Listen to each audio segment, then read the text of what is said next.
Good afternoon and welcome back to Gulfstream Park. Thank you for joining us on this Thursday afternoon on Gulfstream today. I'm Gabby Gaudette, joined by Acacia Courtney, here to look at this 10-race program.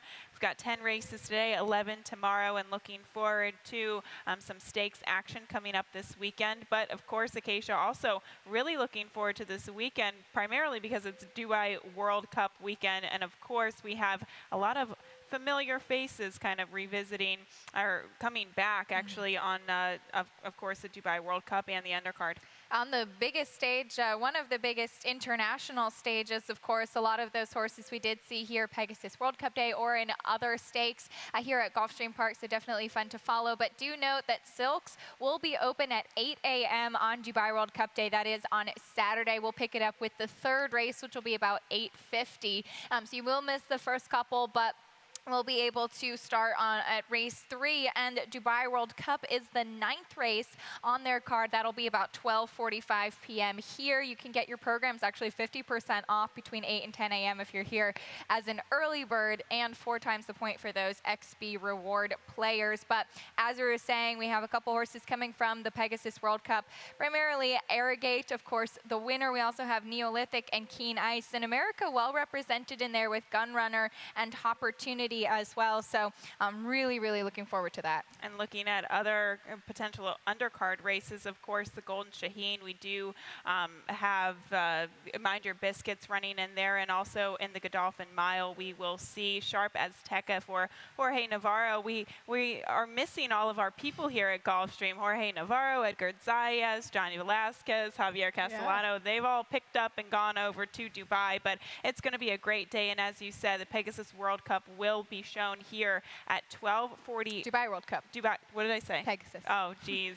The Dubai World Cup. We're going to show it again. Why not? We're going to show it again. The Dubai World Cup will be aired here at Gulfstream at 12:45. So that's kind of just after our first race post time, as first race post will go off at 12:35 p.m. on Saturday. I'm actually looking forward to Long on Value running in the Alcaz. I love this horse sprinting on the turf. So I know he's a long shot in there. I might be betting him though. So really looking forward to it. And I'm looking forward to Highland Reel in the Dubai Shima Classic. Of course, did win the Breeders' Cup turf. Got to see this horse race a couple times in Hong Kong too. So lots of fun faces to follow on Dubai World Cup Day. That was one of my favorite races on Breeders' Cup weekend too. Always fun to follow Highland Reel. So action-packed Saturday here and throughout the world. But we wanted to mention tomorrow afternoon is Beat the Expert Day. Of course, it happens every Friday here at Gulfstream Park. Last week I was up. This week Acacia is up, and you can go online. You enter online at Facebook/Gulfstream Park. Make sure you use that hashtag Beat the Expert. Get your picks in before first post on Friday afternoon for your chance to win one of those super cool polos that say you beat the expert. And first post is 12:35 p.m. So make sure that you're not late. I just sent my picks in, so I'm ready to go, and hopefully we can give you some good information, and hopefully I make a good showing for myself. I think, you know, Ron Nicoletti wasn't the expert last week, but I think that he had about 5 winners on Friday. So we have to make a good showing for ourselves. He did a lot better than I did, and I was the expert last week, if you could call me that. I did not do so hot. So we'll take a look to today, and wanted to show you our featured wagers this afternoon. We start things off in race 1 with that 50-cent early pick 5. Races 1 through 5, Acacia will take a look at that ticket later on today. And looking ahead to the card, actually the Super High 5 doesn't start until the 5th race. Again, this takes place in races of 7 or more betting interests, so gonna have to wait till race 5 to start that wager. But race 5 also does start the 20-cent Rainbow 6. We're quickly approaching $1 million in that carryover, and as we said, once it gets to this level of a carryover, it's really oftentimes kind of hard to take down. So we did have one live single in yesterday's finale. It was a long shot though, so carry over today. I do have a ticket for that. Now the race 6 does kick off the 50-cent late pick 5. Again, Acacia will have a ticket for that. We are fast and firm on the turf. 10 races on tap with a 12:35 p.m. first post. So we'll start off with the early pick 5. Acacia, walk us through your ticket. All right, well, I had a little bit of a tougher time with the early part of the sequence versus the later part of the sequence, which may be a little bit tougher to get that unique ticket for the Rainbow 6 today, but giving a stab at the early pick 5, it'll be $54. Again, trying to pad that bankroll a little bit for later on today, going 3 by 3, using 2 horses in the 3rd, 2 horses in the 4th as well, and 3 in the 5th. $54 again. I like it. $54 flat as we get to the opener. We're heading out to the mile for this restricted Florida-bred maiden special weight for those fillies. We do have one scratch in here, so make that a 6-horse field. As we go towards the inside, the one Biandetti's Choice was where you and I both land, but we wanted to go back and show you this video spotlight replay. Both she and the number 4, Two Step Blues, come out of. Two Step Blues was the number 1 in this performance. Biandetti's Choice was the number 3, and we can see them kind of making a similar move at the same time, really, at the quarter pole. Two Step Blues got a little bit of a jump on her, and we can see Biandetti's Choice just kind of all over the place. She was in and then out. She was kind of wide in the final turn there too, but you can see her really hesitating to kind of pass horses towards her inside, excuse me. So I think 2 things will definitely help her.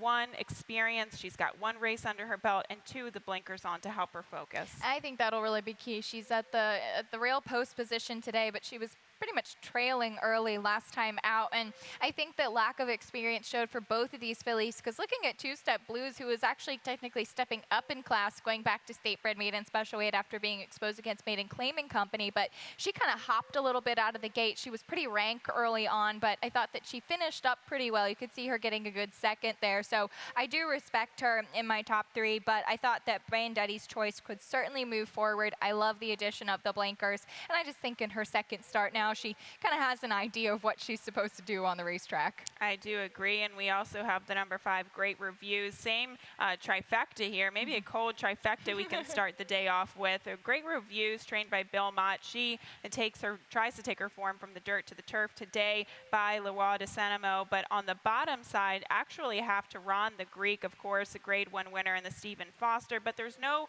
winning siblings on the turf, so kind of a curious move here. I didn't think she ran that badly first time out. No, it is curious to see her trying the turf for the first time after a pretty promising debut. Normally we do see this barn take a little bit of a more patient approach with their younger horses debuting, but I thought that she was pretty sharp in her debut. Actually, as you mentioned, 4 siblings tried the turf, and none of them did get a win. The mare never tried the turf either, so a little bit interesting on that side, but I think on the sire side, maybe a little bit, and we know that Bill Mott does an excellent job with his turf runners. We'll get to the second race on the card, a maiden 12,500 event, 6 furlongs onto the main track. Scratch the 5, Starship Starlet, who figured to probably take a little bit of money, and I went back and forth with several horses. We'll talk about our top selections and why we kind of like them.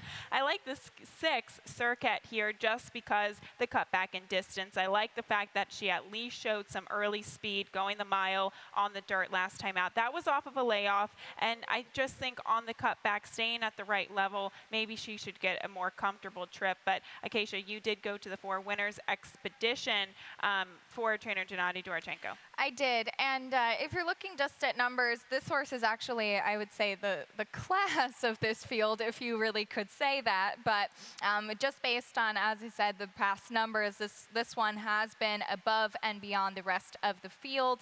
2 starts back, finishing 3rd behind Fergalicious, who came on to win her next by 6 lengths, and actually win at Tampa by open lengths after that too. So a horse that's been in very good form. She's coming off a bit of a freshening, and maybe that's all that she needs, because she did have a very extensive 2016 campaign, 11 races. So this is actually her first start of 2017. So maybe off of the 4-month layoff, and as I said, some of those recent races, she could be the one in here. 7, Apella's Ball, I don't think was impossible either. I think she just meets the right field here today and didn't get off to a great start last time out either. We'll look at the 3rd race, an open $16,000 event, 7.5 furlongs onto the turf course.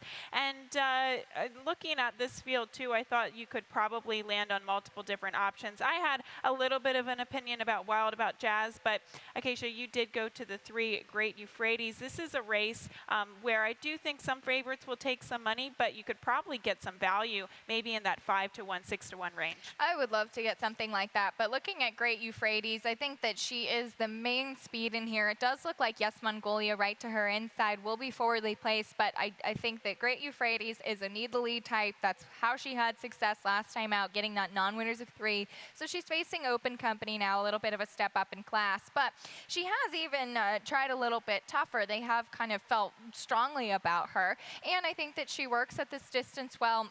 Just looking at that speed, I think that's the main name of her game, and that's why I really did go with her, just because I think that she's going to run away from the rest of the field. The only horse that I could maybe foresee maybe sitting a little bit closer, and this could not be the case, but perhaps the 5 Love Flute. I mean, she's stretching out from 5 furlong sprints. It's kind of a short field. Maybe she could be close, but you're right. Or Great Euphrates could get loose on the lead, something that she definitely likes to do and is most successful at. But the one wild about Jazz, this will be her 3rd start off of the layoff, and she's starting to gradually improve off of the layoff. We saw Starship Jubilee, a filly that she faced 2 starts back. She's been running out of her skin lately. She drew away from the field yesterday afternoon. I wouldn't be surprised if we saw her maybe in a small stakes race in the future.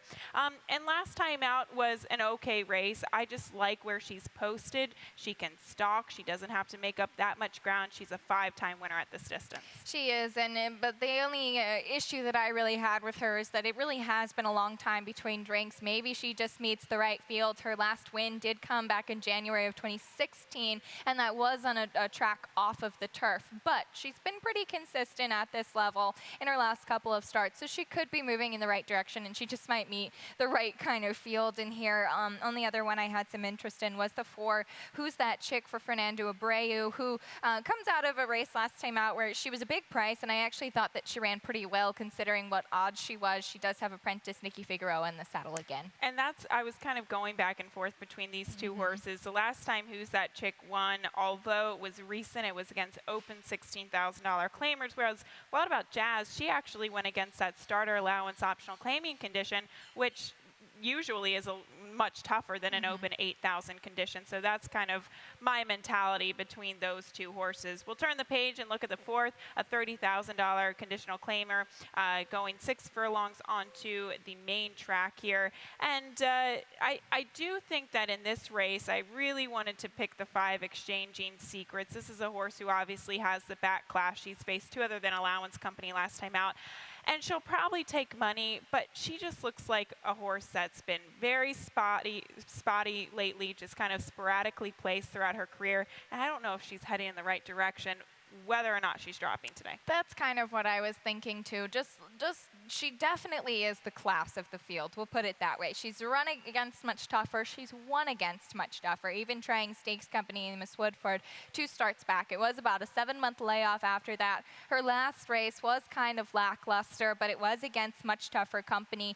And now she is dropping in for that $30,000 tag, as you mentioned. Another thing probably to note, certainly respect the connections, but the barn hasn't had the hottest winter meet here, just about 7% running. So kind of proceeding with a little bit of caution with this one, just because it does look like her last couple of races, she hasn't really been moving in the right direction. And with all of those breaks in her races, I wanted to look elsewhere. The 6 Sweet Parang does cut back in distance. Now, I really prefer her sprinting, and she's the one that's had a couple of gaps in her races as well for Ralph Nix, but she's also been running against good company. I think it's more of a reasonable drop for her, and again, I like the distance. I like the distance too, and I thought that last time out she was unfortunately caught behind Apology Not Accepted, who just wired the field. I think that she's definitely sharper, whereas Apology Not Accepted is better going longer. I thought Sweet Parang's probably better going shorter. We saw her make up a lot of ground closing from off of the pace, but I hope we see her bring the same type of speed that she brought to the game back in August, because I just think she's better when she doesn't have to make up a lot of ground. I do think, even though this is kind of a shorter but potent field, it really depends on the pace scenario. We saw Jezzy make the lead last time out, but she looked really uncomfortable. If she gets out to the front end, she could wire.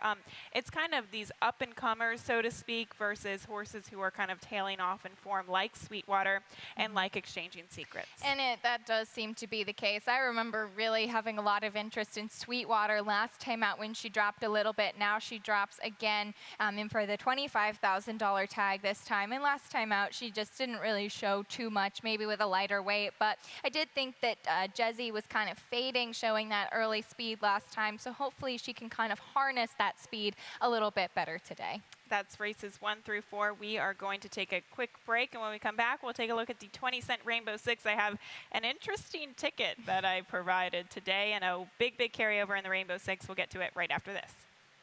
Saturday, April 1st, witness the country's best 3-year-olds face off in the Grade 1 ExpressBet.com Florida Derby, an epic day of thoroughbred racing. The crowning event of the championship meet. Over $2.5 million on the line. It all comes down to this. The Grade 1 ExpressBet.com Florida Derby, only at Gulfstream Park. Derby champions start here. Saturday, April 1st, the ExpressBet.com Florida Derby. First race, 12 p.m. Welcome to your playground, Gulfstream Park. At ExpressBet, we celebrate the champions that make horse racing great.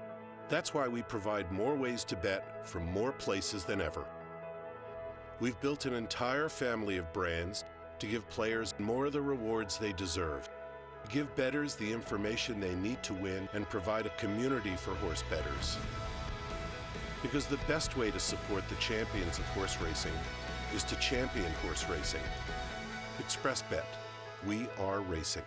Welcome back to Gulfstream today. Gabby Gaudette joined by Acacia Courtney. Now taking a look at the 20-cent Rainbow Six. We've got a carryover that is approaching $1 million, so get tied on. It's going to be a great sequence today. And I came up with, this might be the first time ever that I've ever singled twice in a sequence. So here goes. We'll see how it works out. But use this as a base. I would say as you get to race 9, you could back yourself up with a couple other horses. But I thought that once you get to Quebec, an apology not accepted, the 2 horses that I singled on in the final 2 legs of the sequence, they look like lone speed to me. So having confidence with that, and I thought in the first half of the Rainbow Six, you really want to spread with several horses. I thought those races were pretty wide open. So $48 flat.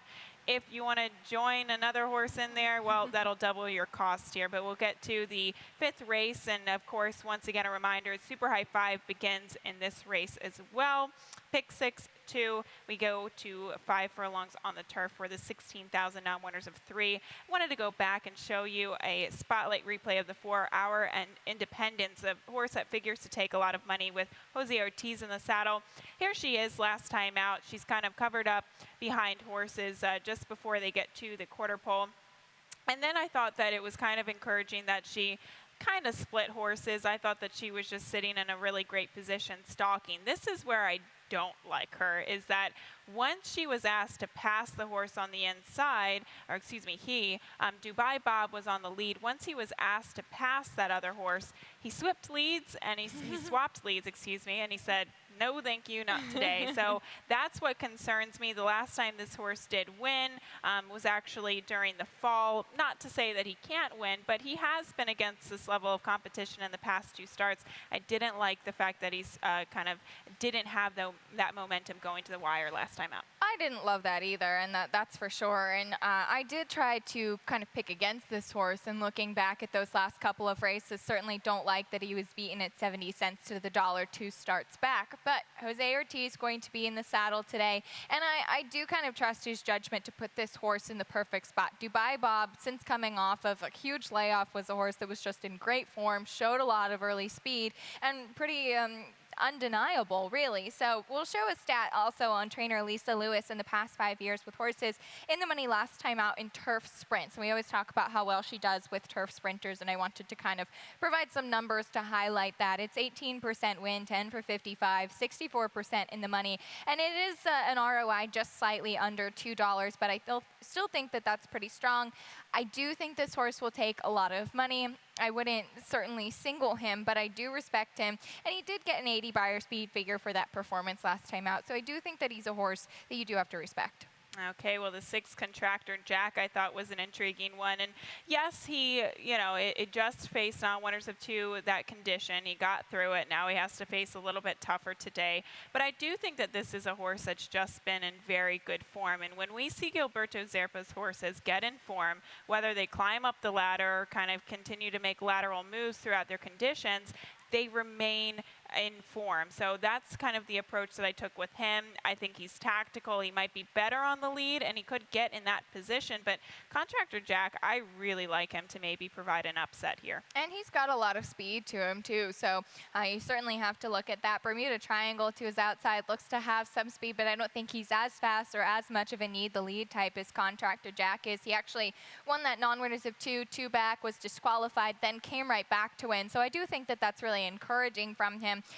But we've been seeing it happen again and again that Saffie Joseph Jr. will claim a horse and that horse will come back and win. And the 5 Black Eagle is his latest claim. Now, he does claim off of Belmont, so it's not like he's claiming off of a barn that's easy to improve off of. But this is a horse that's actually run pretty well in his last couple of starts, actually, too. He faced Contractor Jack 2 starts back, and he was the one bumped up to first through disqualification. So a little bit hesitant because he still hasn't really notched that non-winners of 2 condition because he was bumped up through disqualification. And it just seems like he is a horse that kind of is sometimes pace dependent. We see horses like Our Independence who are tactical. They can stalk or they can go to the lead. Contractor Jack, he might be the fastest early. And Black Eagle, he just finds himself so far back at 5 furlongs that he just runs out of real estate. So, but I did just use those 3 horses to kick off the 20-cent Rainbow 6 as we want to approach the 50-cent late pick 5. Acacia, this starts on the turf once again at 5 furlongs. How did you see the sequence? Well, my ticket's nice and affordable, $36. I did not have 1 single or 2 singles, but I did use both of the horses that you did trying to give a little bit of a guide here. I'm using 3 horses to kick things off in the 6th race, 3 in the 7th as well. I thought that was a pretty wide open maiden race. I've got 2 in the 8th with Santini and Mongo Nation. And I'm also using Meadow Rose in addition to Apology Not Accepted in that 9th race, which we'll get to in a minute. And then Give Me the Money and Quebec, maybe trying to get a little bit of a price in the finale, $36. All right, and we once again started off at 5 furlongs on the turf for this open $25,000 condition. And I really didn't have a lot of faith in this race because I really do think that the pace scenario is a little bit murky. We have the 2 Eloy Rod, who went wire to wire in his turf debut last time out. Thought he was interesting, so I didn't want to leave him off the Rainbow 6 in the second leg of the sequence. But I think we go more towards the outside to the 6 Papacho, and I really like the cut back in distance for this horse.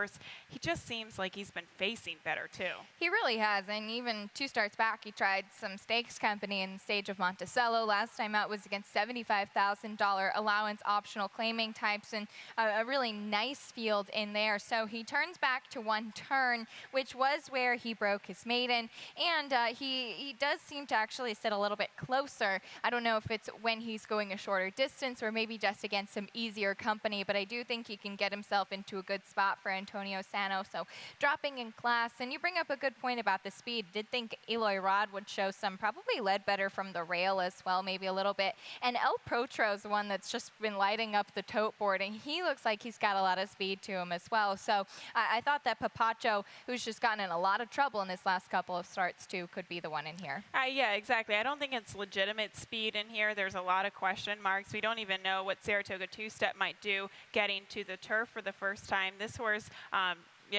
waving the red flag last time out as it was obviously off of a pretty long layoff, and last time actually facing Stakes Company as a 2-year-old. But the mare actually won twice on the turf, and this horse is kin to 1 other turf winner too. So there is a little bit of turf pedigree there on the bottom side. You also gave some interest to the 7 No Phone Joe, who I like cutting back in distance, but I still proceed with caution with this poor horse because I do not think he faced a tough field at all in his first start. No, he certainly didn't. And Stoneheart would be the favorite in his next couple, taking a lot of money by the fact that he was beaten just a nose in his debut, but he unfortunately hasn't found the winner's circle. But No Phone Joe, I like the turn back in distance. I do respect him in here. And so I'll use him in my top 3, but couldn't put him right on top just yet. All right, we get to the 7th race to kick off the final pick four of the day, that 50-cent based wager as we get to the main track for this maiden special weight. We're going a mile, and we'll start off with the 2 AJ's Amex here. And for Jorge Navarro, this horse obviously has to stretch out in distance from 3/4 to a mile today, but I think we have a stat regarding this for Jorge Navarro. We do, with exactly that move. Looking at maidens on the dirt going from sprint to route, 47% in the money, just about half, 7 for 15, and 53% in the money, excuse me, it was just about half winning. So it is kind of feast or famine. It's 7 win, 8 in the money, and then a positive ROI of 221. But I did like him on the stretch out. I think she, has been pretty consistent, obviously, in her 3 races so far. Gets Luis Sayas in the saddle. She's nicely bred as well. The mare was a multiple graded stakes winner. She's by Tail of Acadi and kin to Mysterious Soul, who was graded stakes place and did win going long on the dirt.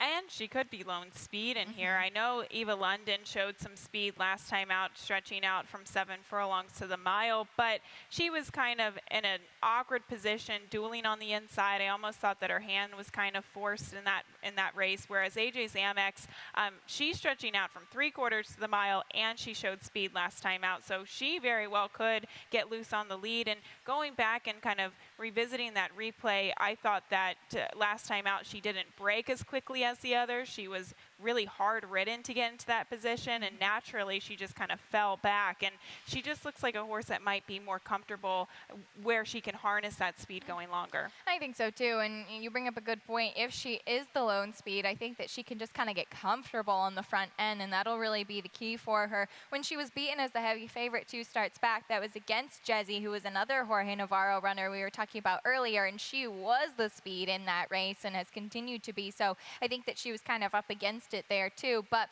I also used Ava London. I picked her last time off that big layoff, and she ran way better than I expected her to run. She gets in with a lightweight today with Carlos Hernandez in the saddle. You gave a little look at the 3 Bleeding Heart for Kathleen O'Connell, who I did not use, but she ran actually pretty okay last time. She did, and you can see she was actually bumped at the start, and she kind of I didn't think it really phased her by any means, but I do think that it kind of made her rush up and then kind of fall back. So the fact that she's cutting back in distance from a mile and 40 yards to the 1-turn mile today, I think can only help her, and I'm hoping she has more of a fluid trip, just maybe stalking the leaders today. So Bleeding Heart I will use. Other than that, Queen Jill, she might take some money. Maybe with a more aggressive ride, Queen Jill could get in the mix here. I do think that this is a little bit more of a manageable field than what she's faced. Just Gustavo Delgado, unfortunately, trying to get things heated up at the meet. Just 2 for 51 at the meet, but does have Jose Ortiz in the saddle, and going the 7 furlongs, or 2 races at that distance, were pretty strong last time out. I agree. I think it needed to be a little bit more aggressive, but she does look like she could be in a pretty good spot here today if there is a little bit of pace. Race 8 on the card, an allowance optional claimer, 5 furlongs onto the turf course, and we do have a scratch of the 7 Fast Eddie E. We'll go back first and foremost to talk about the potential favorite in this race, and that is the 5 Santini, getting the job done first asking. And we'll just show you from the quarter pole home here. Santini's actually down on the inside, the number 6 that day, and I thought he really did everything that you could have asked him to do. He rated behind kind of a 3-way duel just in front of him. He angled out at the right time, and then once he did angle out, he found a little bit of momentum. You can see the weather that day. Maybe there was a little bit of moisture in the track that kind of helped him, but this was pretty impressive for him to run down a horse that made the lead like that. And that's really why I like him. I think Category 2 was pretty highly touted before that race as well, and I think that Santini really pulling the upset did a very good job at it. And it's limited stats for the barn, but looking at maiden winners last time out on the turf, it's 3 for 8 and 4 for 8 in the money, so they have had some success with it. Again, it's limited sample size, so it's kind of hard to go off of, but it is kind of asking for him to repeat that kind of performance. But I really liked his first race, and so that's why I ended up putting him on top. If you remember,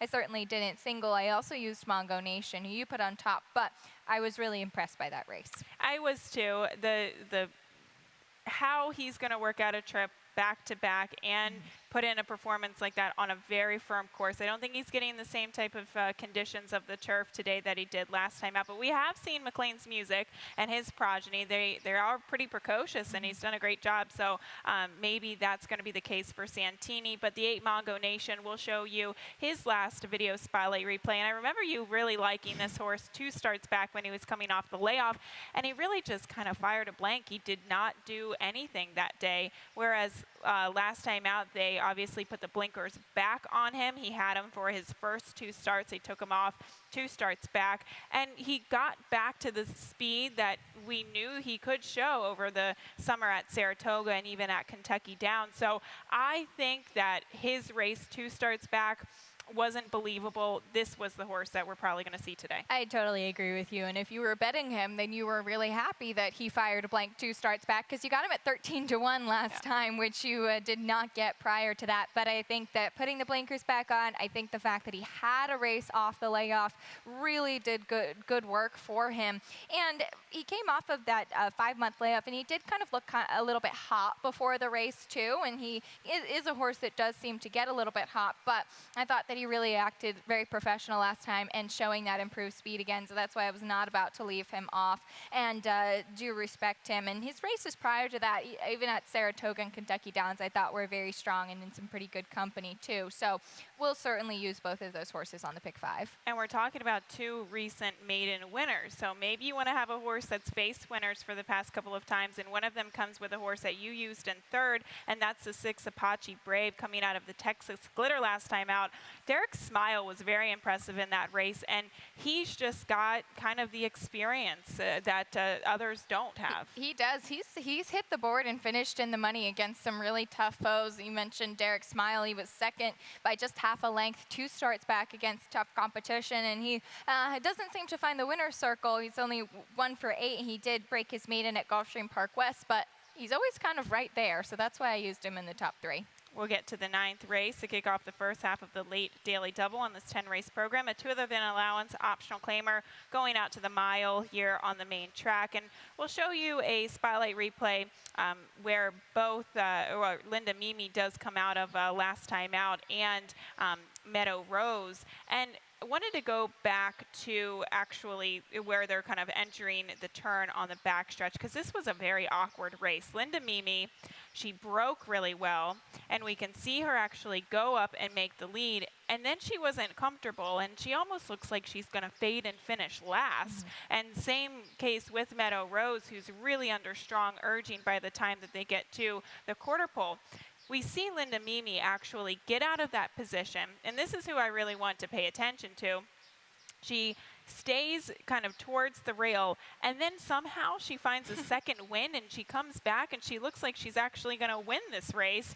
But unfortunately, Tail for Ruby, she just had an unencumbered trip on the outside. But the fact that she made so many moves in such a short amount of time, I thought was encouraging, that maybe she's getting back into the form that we saw her in as a 3-year-old. And that definitely could be encouraging. And after her maiden score, they thought highly enough of her to put her in Grade 1 company in the Mother Goose at Belmont in the summer of last year. So definitely a horse that they had high hopes for. I thought it was a strong race from her. 2nd off the bench, because the race first off the layoff was not impressive. 2 starts back. And that is actually another race that Meadow Rose comes out of. I gave Meadow Rose 1 more try today. You mentioned earlier that Apology Not Accepted could be the lone speed, and maybe she could. She might just be faster than some of the other ones in here, but I think that Concealed with a Kiss is the type of horse that has a lot of speed and needs to be up front, and she's not at the same level as some of the other horses in here. So breaking from the rail, I kind of have a feeling that just sending might be her best bet and might be the name of the game, and that's why I thought Meadow Rose might be one to be closing. She's now 3rd off the layoff as well, and 3rd at the mile on the main track. An Apology Not Accepted, I do think that she does her best running when she's on the lead. That's where really all of her victories have come from. But I will say, I do think that she's just better going longer. They've kind of tried quite frequently cutting her back and sprinting her. Last time out, I thought it was a legitimate win because if you go back to the last time that she ran in a mile, she was beaten by Going for Broke. And I know she was a favorite in there, but Going for Broke, a very nice filly in her own right. So apology not accepted. I just had to make a decision. Going to be singling her in the Rainbow Six. And just to kind of back that up, we will show a stat on trainer Bill Mott in the past 5 years with winners last time out on the dirt going a route of ground. Just looking at Gulfstream, he's 40% win, 67% in the money, and a 218 ROI. So maybe I shouldn't be picking against this horse. I certainly do respect her. She is kin as well to multiple graded stakes winner Curlin's Approval. As I said, just looking at the way the pace might shake out, giving Meadow Rose one more shot, but not about to leave off. Apology not accepted. That's a nice stat. I like it. It gives me a little bit of encouragement singling her in the Rainbow Six as we get to the 10th and final race. This is a maiden $16,000 event, a mile and a 16th onto the turf. And this race was really, really hurt by scratches. We have the 3 Pebble Road out and the 5 Anthony Lass. These 2 horses figured to take money. And now with those scratches, Acacia, it kind of looks like Quebec might be the lone speed in here. And we'll go back and show you the video spotlight replay of Quebec. Obviously, Pebble Road is out of this race. But I guess we don't really have to talk about Pebble Road. But the reason why I wanted to show this kind of on the back stretch was because it looked like everybody was really confused where they should be positioning their horses. Some people wanted to go to the lead, others wanted to take back, and unfortunately, everybody moved at the same time, and I thought they moved a little bit early. We could see, unfortunately, Nick Juarez, no other option when you're on the rail and you have a speed horse. You have to move with the rest of the field. You don't want to get passed on the backstretch. So he unfortunately had to move a little bit early. I thought Pebble Road had to move a little bit early, and then unfortunately Quebec just could not sustain that speed. We see the winner, Bahama Kitten, actually kind of making that last to first move.